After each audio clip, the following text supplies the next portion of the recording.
Hello, everybody, and welcome to the Be Open Forum, which is in partnership with Design Miami. And we're launching today a series of profile talks to act as a flashpoint and a gateway to the future of design, and specifically intuitive and sensory design, and also to reveal the intellectual curiosity and the creative vision of an exciting group of today's most innovative design minds. We have some of them here with us today. And first, a word about Be Open, the creative think tank whose mission is, quite simply, to promote the select people and ideas of today that will build us the solutions for tomorrow.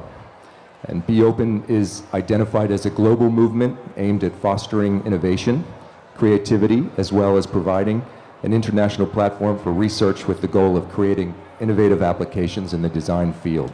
The focus of Be Open events in 2012 and 2013 relate to the emerging field of sensory design and to the further development of this concept.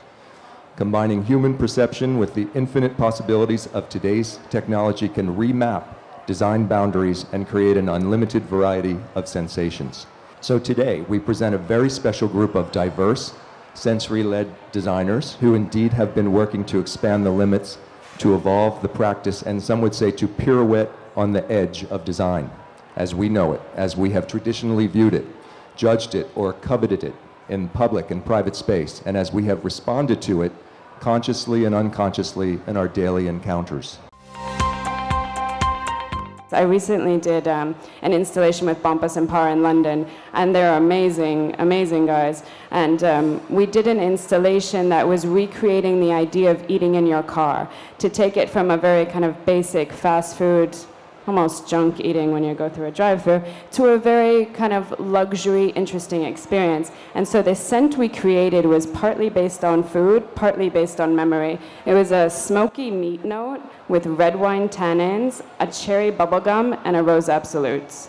It was super bizarre. I pretty much have to smell all important consumer products in a marketplace. All of the food items, all of the consumer products, baby products are terribly important per region. Anything that engages you from before you're born to when you're 10 years old, because that's when your olfaction is the strongest. And so the way that you create the scent is there has to be a very comfortable, engaging part so that they can kind of go through and understand the signature. And it's that signature that creates the memory, so that every time they smell it again and again, they have the exact same emotion. We worked with scientists, and in particularly people doing synthetic biology, to make a bacteria that can make a pigeon shit soap. So that sounds pretty simple, but it turned out to be pretty difficult. So what we've done is we rewrote this bacteria to produce lipase, a sort of biological soap. We wanted to make a biological soap so the bacteria can live inside the pigeon, and then the pigeon would sort of, in its gut, would metabolize, it would produce soap. And we were interested in this idea of the city as this big organism. And by putting bacteria in a pigeon and putting the pigeon in the city, you sort of interact with the city in this biological manner. A second device which allows you to trap these pigeons on top of your car when you park it. They would eat the bacteria and defecate and clean your windshield. Every year people kept asking me to do a Christmas dinner. I thought, well, what is Christmas really about in essence?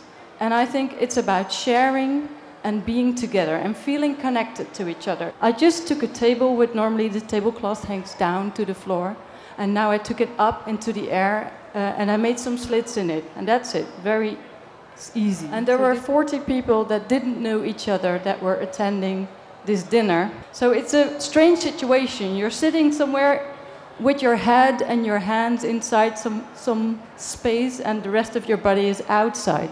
You're physically connected to each other. If I pull here, you can feel it there. Also, you become more equal when you don't see your clothes, because your clothes reveal parts of your identity. So it suddenly becomes like one. Everybody is more the same. Once they sat down and put their heads through the tablecloth, it was as if their masks were falling off. People were becoming very playful and very communicative and very sociable, which was a very interesting transaction to see. A new project, this is the first, I think one of the first times we've shown it, that we're working on right now called Pulse. And in the same way that we're really interested in using contemporary materials to expose aspects of technology in our digital world, we can also use it to expose other invisible forces around us, and in this case, entrainment. Entrainment is this property of oscillating systems to synchronize over time. And so this project is trying to expose that we're all actually kind of connected by these materials and forces in ways that we don't always see. And what's interesting about entrainment too is that it happens both in the physical world and the biological world. And that's kind of what we're trying to combine, is really looking at how the physical things and ourselves are sort of part of the same ecology. So we made these 3 towers, and they all light up. And all of these towers have their own internal respiration. They're kind of breathing with light, by the light pulsing up and down. And then once the people go into this space, they start to sense you. And as you get closer to them, they react. And then if you touch it, it takes your heart rate in about 2 seconds. And then it entrains automatically with your body's cycles. And then that spreads out through the room as a kind of subtle color change, which then interacts with the other people in the room, kind of bringing everyone into this phase lock over time. So you could create world peace, for instance. That's the main goal. That's the idea. I can't help but leaping, to this idea of at a corporate meeting or at a diplomatic meeting or something that everyone can be harmonized as such. For me, I think this feature really gets at kind of our core values, which is really about bringing together art and science, or design and technology. You want the user to come just to forget where they are. When people click that button, I've seen it. It never gets old. There's always this sort of when it happens, when the painting just goes, it moves down, it shrinks to the size, and then the room appears, and they just forget that they're on a website. To make those kinds of transcendent experiences, we believe very strongly that it comes when you have that seamless integration of technology and design.